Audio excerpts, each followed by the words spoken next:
Hello dear students, कैसे हैं आप। मैं आशा करता हूँ आप काफ़ी अच्छे होंगे और अच्छे तरीके से बोर्ड की तैयारी कर रहे होंगे। मैंने आपको 2 चैप्टर करा दिए हैं हाई स्कूल के मैथ में। आज हमारा तीसरा चैप्टर चलेगा, वृत्तों से संबंधित क्षेत्रफल। काफ़ी अच्छा चैप्टर है और इसमें आपके बोर्ड के एग्जाम में क्वेश्चन पूछे जाएंगे। और ये इस चैप्टर से आपका पुराना नाता है। क्लास 6 में भी आपने पढ़ा होगा, 7 में भी पढ़ा होगा और 8 में भी पढ़ा होगा। तो इस चैप्टर को समझने का प्रयास करें। काफ़ी अच्छे अच्छे क्वेश्चन हैं और क्रम बाई क्रम धीरे बाई धीरे धीरे धीरे धीरे धीरे और अपनी स्टडी को आगे बढ़ाएं।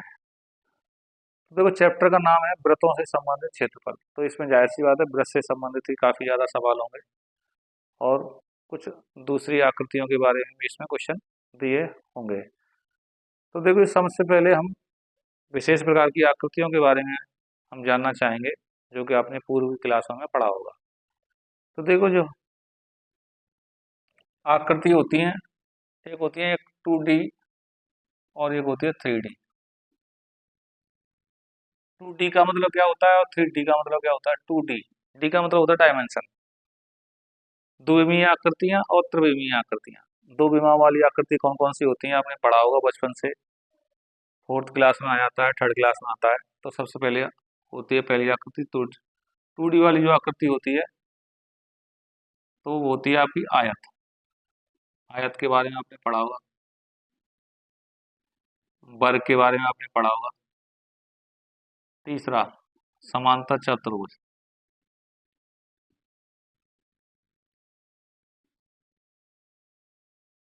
चौथा, समचतुर्भुज।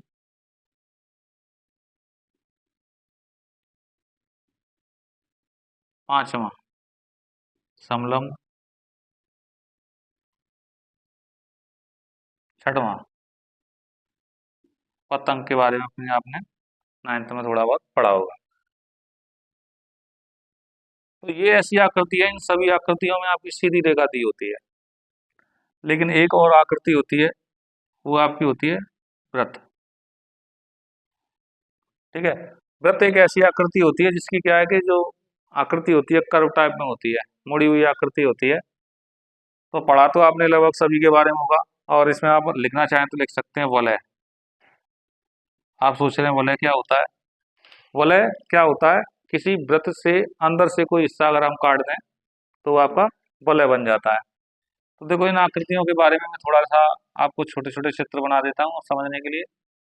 देखो, जो आयत होता है वो आपका ऐसे करके होता है। जो वर्ग होता है, इसकी सभी भुजाएं बराबर होती हैं और आयत में आमने सामने की भुजाएं बराबर होती हैं। समांतर चतुर्भुज होता है, आयत के जैसा ही होता है, लेकिन क्या है, उसकी भुजा थोड़ी टेढ़ी होती है। समचतुर्भुज क्या होता है, वर्ग के आकार का ही होता है, लेकिन उसकी भुजाएं थोड़ी टेढ़ी होती हैं और सब भुजाएं इसकी बराबर होती हैं। इसमें ये वाली भुजा इसके बराबर होती है। सबलंब, आमने सामने वाली भुजाएं इसमें क्या है, समांतर होती हैं। सॉरी, बराबर नहीं होंगी, इसमें बराबर नहीं होंगी, केवल समांतर होती हैं। इसे आप ऐसे भी बना सकते हैं और इसे आप ऐसे भी आप बना सकते हैं। पतंग, इसमें जो पास पास वाली भुजाएं होती हैं, ये दोनों बराबर होती हैं। वृत्त जो होता है आपका ऐसे करके होता है, जिसका ये सेंटर होता है। वलय होता है, देखो, वृत्त के जैसे ही होता है, लेकिन क्या है कि इसमें से ऐसे करके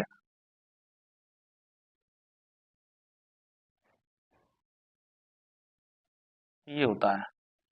तो ये जो आकृतियां होती हैं, जो दो विमीय आकृति होती हैं, क्या होती हैं, दो विमीय आकृति, दो विमीय।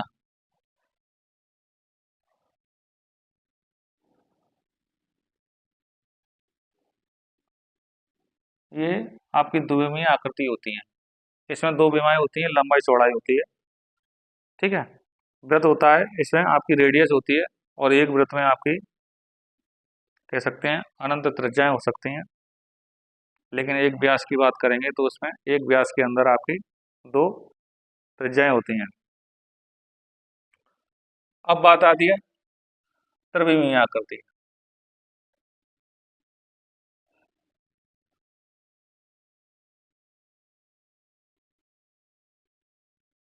त्रिविमीय आकृति, देखो इसमें क्या है, दो विमाएं होती हैं आपकी, लंबाई चौड़ाई कह सकते हैं।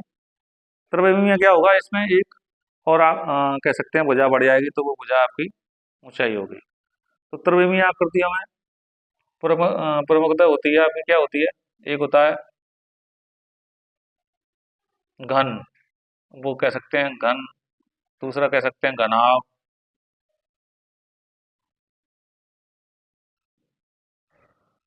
बेलन, चौथा आपका शंकु, पांचवा आपका गोला,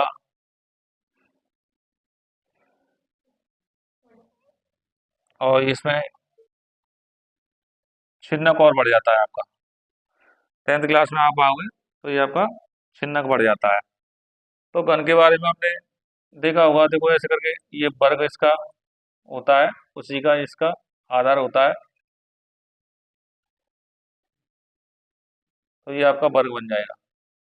घनाभ होता है, उसका आधार क्या होता है, आयत होता है, ऐसे करके बनाते हैं।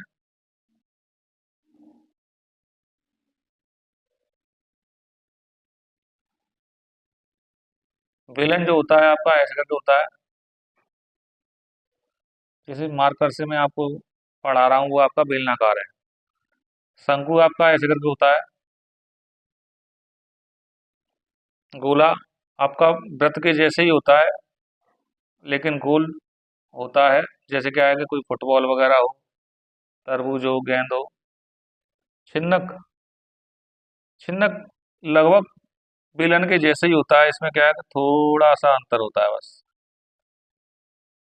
ऐसे करके होता है। ये नीचे वाला हिस्सा छोटा होगा और ऊपर वाला बड़ा होगा, या इसे आप उल्टा लिख सकते हैं, नीचे का हिस्सा आपका छोटा होगा और ऊपर वाला हिस्सा बड़ा होगा, ये आपका छिन्नक होगा। तो छिन्नक के आकार की जैसे आपकी बाल्टियां होती हैं, तो वो आपके छिन्नक के आकार की होंगी। तो ये आपके घन हो गया, ये आपका घनाभ हो गया, ये बेलन हो गया, ये शंकु, ये गोला, ये छिन्नक। ठीक है, तो इन आकृतियों को, इसको कह सकते हैं, इनको हम बोलते हैं त्रिविमीय आकृति। और ये जो आपकी आकृतियां होती हैं, इसे बोलते हैं द्विविमीय आकृति। इसमें दो विमाएं होती हैं आपकी, तो ये आपकी प्रमुखता आकृति है। और इस वाले चैप्टर में देखो, ये हमारा मुख्यतः ये चैप्टर है, वो इस पर आधारित है, इन दोनों पर, वृत्तों से संबंधित क्षेत्रफल। तो इस चैप्टर में आप आगे पढ़ेंगे। हाँ, तो डियर स्टूडेंट्स, यहाँ पतंग नहीं है, वो थोड़ा गलत हो गया, ये पतंग है, उसमें पहले वहाँ का लग गया था, पतंग। तो ये इसका सही रूपांतर इसका पतंग है।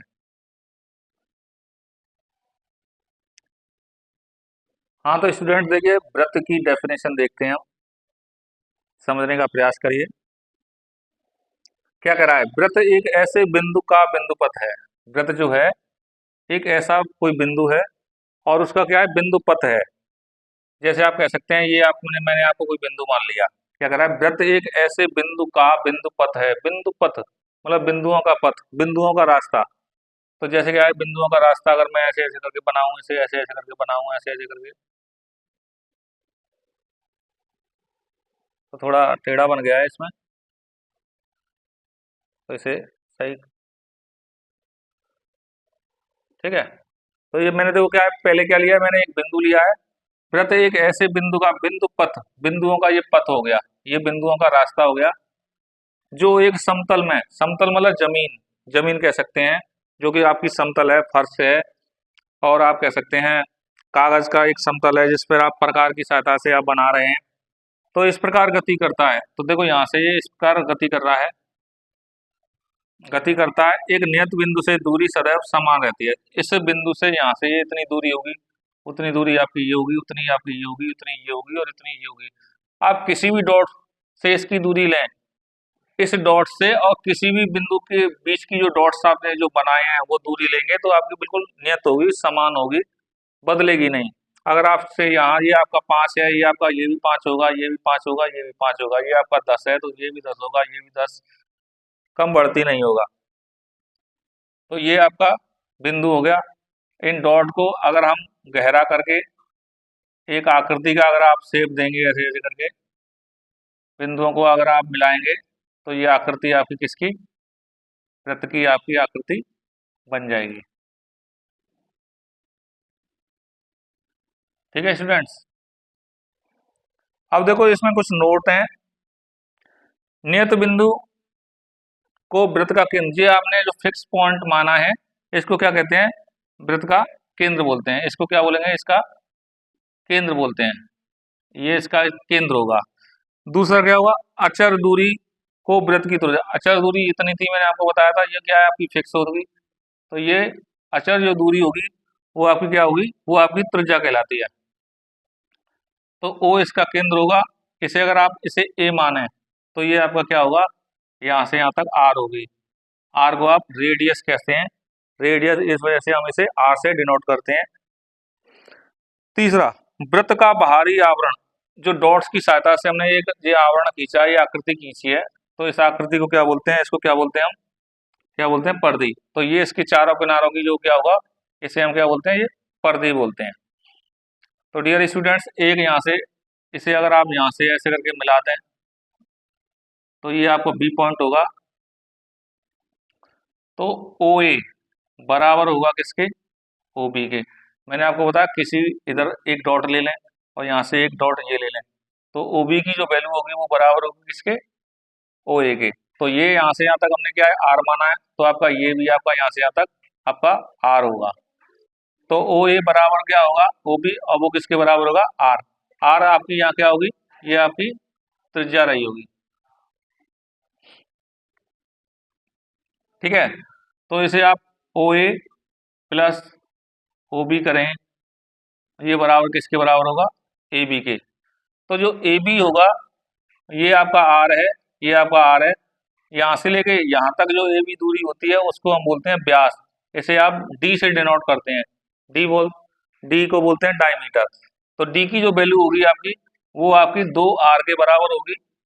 जब आर की हम वैल्यू निकालनी होगी तो यहाँ से यहाँ तक जो डायमीटर दिया होगा, व्यास दिया होगा, उसका हम क्या कर देंगे, आधा कर देंगे। तो जिससे क्या हो, त्रिज्या। अगर हमारे पास त्रिज्या दी है, व्यास निकालना है, तो उसका हम डबल कर देंगे। अगर हमारे पास व्यास दिया है, त्रिज्या निकालनी है, तो उसका हम हाफ कर देंगे, आधा कर देंगे। तो ये रही इसमें आर और डी वाली बात। देखो डी, ये क्या होगा आपका, व्यास होगा, और आर आपकी त्रिज्या होगी। अब इस चैप्टर में आपका मेन क्या है, वृत्तों से संबंधित क्षेत्रफल, ये चैप्टर का नाम है। तो इसमें सबसे पहले हम क्या करेंगे, वृत्त का क्षेत्रफल।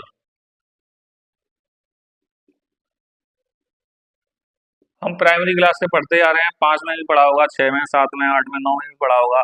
तो वृत्त का क्षेत्रफल सभी को याद हो गया होगा। तो जो वृत्त का जो क्षेत्रफल होता है वो आपका होता है पाई आर स्क्वायर। पाई एक ग्रीक अक्षर होता है जिसकी एक नियत वैल्यू होती है। पाई की जो वैल्यू होगी वो आपकी 1.14 होगी, या अधिकतर पाई की वैल्यू कहीं कहीं क्वेश्चन में आपको 22/7 दी होगी, जो कि आपकी सुविधा की दृष्टि से होती है। तो ये आपका वृत्त का क्षेत्रफल हो गया। दूसरा इसमें क्या होगा, वृत्त की परिधि। वृत्त की परिधि, परिधि मैंने आपको क्या बताया, परिधि क्या होती है, वृत्त के बाहरी आवरण को, वृत्त का जो हमने यहाँ से आवरण खींचा है, जो हमने घेरा है इस एरिया को, इसका जो बाहरी आवरण होगा इसको हम क्या बोलते हैं, इसकी परिधि बोलती हैं। तो वो परिधि होती है वृत्त की, वो क्या होती है आपकी, 2 पाई आर, 2 पाई आर होती है। तीसरा इसमें अगर आपसे कहें भाई वृत्त, वृत्त की जगह पर आप कहें इसमें अर्धवृत्त, वृत्त की जगह आप कहें अर्धवृत्त,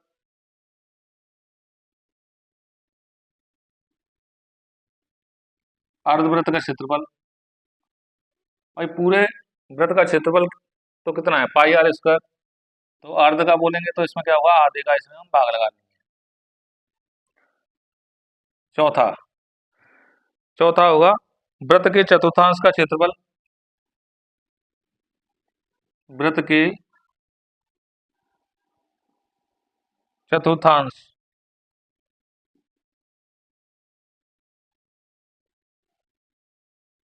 चतुर्थांश मतलब चौथा हिस्सा, ये वृत्त है और ये आपका आधा वृत्त होता है। और चतुर्थांश कैसा होगा, ये आपका ऐसे करके एक वृत्त का चौथा हिस्सा होगा। तो चौथा हिस्सा होगा तो 1/4 लगा लेंगे और ये पाई आर स्क्वायर आएगा। अब देखो ध्यान देने वाली बात है, इसे समझने का प्रयास करिए। कभी कभार क्या पूछता है, अर्धवृत्त का परिमाप, अर्ध वृत्त का परिमाप। देखिए संपूर्ण वृत्त का जो परिमाप होता है, परिमाप कह दो या परिधि कह दो, बात एक ही होती है। वृत्त की संज्ञान में अगर आप कहेंगे तो वो परिधि बोलेंगे, लेकिन आयत वर्ग समांतर चतुर्भुज बोलेंगे तो उसमें परिमाप बोलते हैं।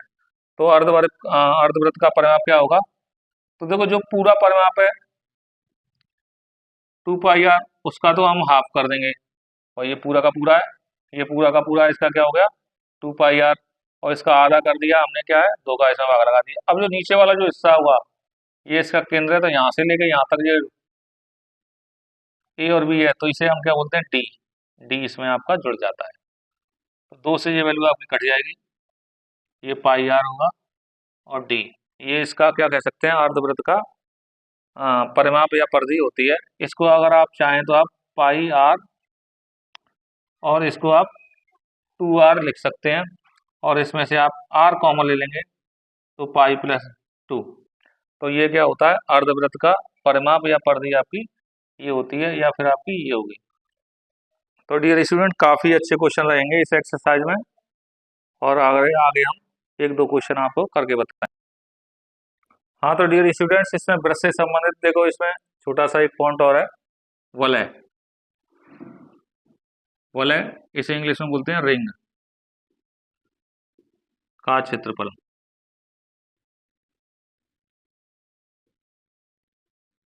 देखो मैंने आपको वलय बता दिया पहले से ही। जैसे आपका एक वृत्त होगा और इसके अंदर एक छोटा सा और वृत्त होगा, तो इस बड़े वाली जो वृत्त होगा, इसकी त्रिज्या आपकी मान चलो R1 होगी, यहाँ से लेके यहाँ तक R1 होगी, ये इसका केंद्र होगा O। और ये छोटा वाला जो वृत्त होगा इसके अंदर, उसकी त्रिज्या आपकी R2 रही होगी। अब देखो इसमें ये जो चीज बन जाती है, इसको हम क्या बोलते हैं, वलय बोलते हैं। इस वलय का क्षेत्रफल कैसे निकालते हैं,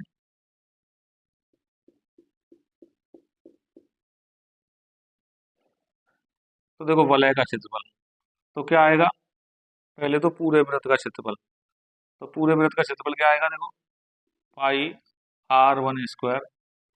अब इसमें से ये क्या है, इसके जो अंदर अंदर वाला एरिया उसको माइनस कर देंगे, तो पाई R2 स्क्वायर इसमें से माइनस कर देंगे।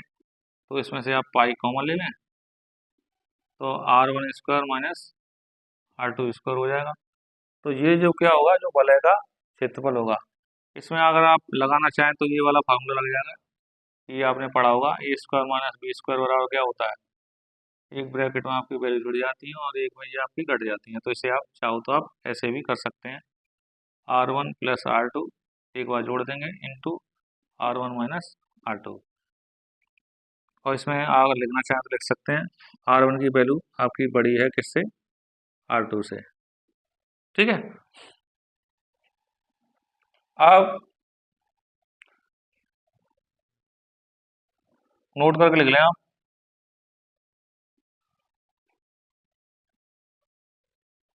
वृत्ताकार, वृत्त के आकार का होता है वृत्ताकार पहिए द्वारा।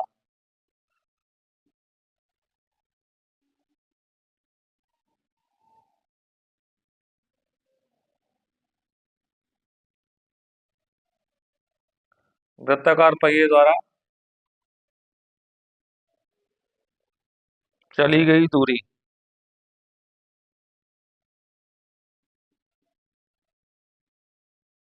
वृत्ताकार पहिए द्वारा चली गई दूरी। अब देखो वृत्ताकार पहिया होता है, जैसे क्या है, एक ट्रक का पहिया हो या बस का पहिया हो या साइकिल का पहिया हो, इसके द्वारा क्या करा है, वृत्ताकार पहिए द्वारा एक चक्कर में चली गई दूरी।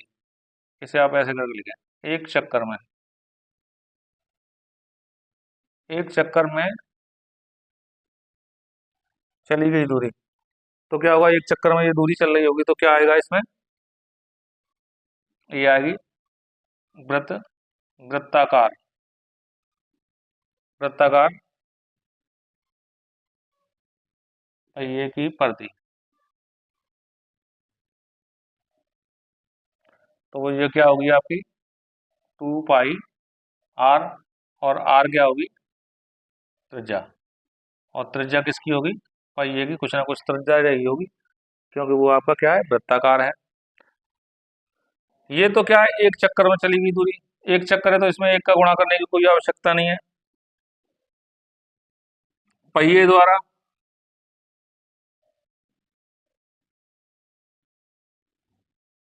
पहिए द्वारा n चक्करों में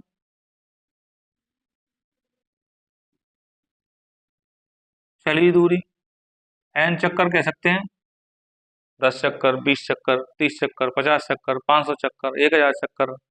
जैसे क्या कोई बस का पहिया है 500 चक्कर में कितनी दूरी तय करेगा, रेल का पहिया है 1000 चक्करों में कितनी दूरी तय करेगा। तो पहिया क्या है, गोल ही होता है, सभी का गोल होता है। तो क्या होगा, पहिए द्वारा n चक्करों में चली दूरी क्या हो गया, n गुणा उसकी जो परिधि होगी उसका इसमें इंटू कर देते हैं। तो कभी कभार क्या होता है n की वैल्यू इसमें निकालनी होती है, तो क्या होगा दूरी बट्टे 2 पाई आर से इसमें भाग लगा दिया करेंगे।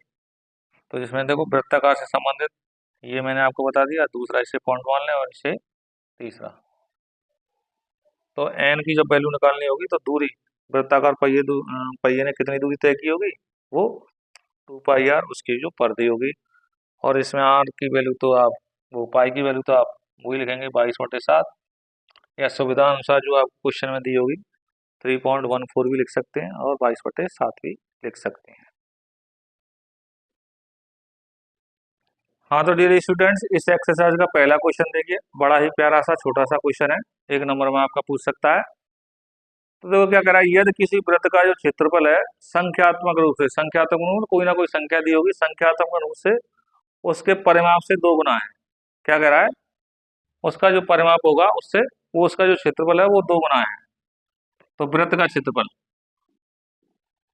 वृत्त का जो क्षेत्रफल है वो बराबर है किसके, 2 गुने के किसके, वृत्त का क्या, परिमाप के बराबर। तो देखो हम जानते हैं वृत्त का क्षेत्रफल क्या होता है आपका πr², 2 गुणा, और वृत्त की जो परिमाप क्या होता है, परिमाप कहते हैं या परिधि कहते हैं, तो 2 पाई आर होता है आपका। ठीक है, आप क्या कह सकते हैं, यहाँ से पाई से पाई कट जाएगा, आमने सामने जो वैल्यू गुणा में होती है वो कट जाती है, और r² से आपकी ये वाली आर चली जाएगी, तो आर की वैल्यू 2×2 = 4 इकाई आएगी। मेन काम होता है इसमें वृत्त में आपकी आर की वैल्यू आ जाए, आर की वैल्यू आप आ गई तो चाहो तो हम इसका क्षेत्रफल बता सकते हैं, और चाहो तो आप इसका परिमाप या परिधि बता सकते हैं। तो वृत्त की परिधि क्या आ जाएगी, वृत्त की जो परिधि होगी वो क्या होगी, वो आपकी क्या होती है 2 पाई आर। तो 2 पाई आर की वैल्यू आप यहाँ रख दें, कितना हो गया 8 पाई। आप रखना चाहें तो आप पाई की वैल्यू भी रख सकते हैं, लेकिन इसमें पाई की वैल्यू नहीं रखी है, तो आपका सीधा सीधा आपका यही आंसर आ जाएगा। तो 8 इकाई होगा, इकाई कुछ भी हो सकता है, या तो आपका सेंटीमीटर में होगा या आपका मीटर में होगा। बड़ा ही अच्छा सा क्वेश्चन है। हाँ तो डियर स्टूडेंट्स, इसमें कह रहा है क्वेश्चन नंबर दूसरा देखिए, एक तार को 28 सेंटीमीटर त्रिज्या के एक वृत्त के रूप में मोड़ा गया है। एक तार होगा, उसको 28 सेंटीमीटर की त्रिज्या के एक वृत्त के रूप में मोड़ा गया है, ऐसे करके ये आपका वृत्त होगा, और जिसकी त्रिज्या कितनी है आपकी, आर बराबर कितनी दी है 28 सेंटीमीटर दी है, मोड़ा गया है, ये ओ मान लें, इसे आप ए मान लें। तो कह सकते हैं आप आर बराबर कितना दिया है 28 सेंटीमीटर दिया है, और इसको दोबारा, जैसे क्या है पहले तो इसे हमने जो तार को क्या था एक वृत्त के रूप में बना दिया, अब इसको हमने इसकी शेप को, इसके आकार को हमने बदल दिया है, और इसको आपको ऐसे करके एक वर्ग के रूप में हमने बना दिया। अब देखो तार है, उसे मोड़ करके हम इसे क्या है, वर्ग के रूप में बनाएं, या त्रिभुज के रूप में बनाएं, या आयत के रूप में बनाएं, या किसी अन्य आकृति के रूप में बनाएं, तो क्या होता है, उसका जो परिधि होती है या परिमाप होता है वो चेंज नहीं होता है। भाई पहले आकृति इसकी वृत्ताकार थी, हमने ऐसे करके बना दी, तो तार बढ़ थोड़ी जाएगा, ना ही घटेगा। तो आप कह सकते हैं जो का वर्ग का परिमाप वो बराबर होगा किसके, वृत्त के परिमाप के बराबर होगा। परिमाप कह सकते हैं या फिर परिधि कह सकते हैं। ठीक है। तो वृत्त का जो परिमाप होता है वो होता है आपका 4 गुणा भुजा, और वृत्त की जो परिधि होती है वो होती है आपकी 2 पाई r। तो 4 गुणा भुजा 2 गुणा 22/7, और जो r की वैल्यू आपकी यहाँ रख देंगे, और इससे वैल्यू आपकी कितनी बार कटेगी, 7 चौक 28। तो भुजा तो 2 गुणा 22 गुणा 4, और इसके नीचे हम 4 को ले आएंगे, इससे एक और 4 कट गई। तो ये क्या आई, किसकी भुजा आ रही है, तो ये 44 सेंटीमीटर जो आई है वो आपकी क्या है, वर्ग की भुजा। तो लिख सकते हैं अतः वर्ग की जो भुजा होगी वो आपकी 44 सेंटीमीटर की हो जाएगी।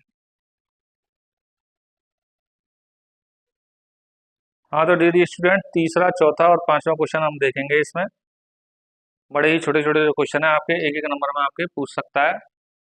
ये कह रहा है दो वृत्तों की परिधियों का दिया है 2:3 के अनुपात में, तो उनके क्षेत्रफलों का अनुपात बताइए। देखिए दो वृत्त होंगे और उनकी परिधि आपकी अलग अलग है, तो मान चलो इसकी त्रिज्या आपकी r1 होगी और इसकी त्रिज्या आपकी r2 रही होगी।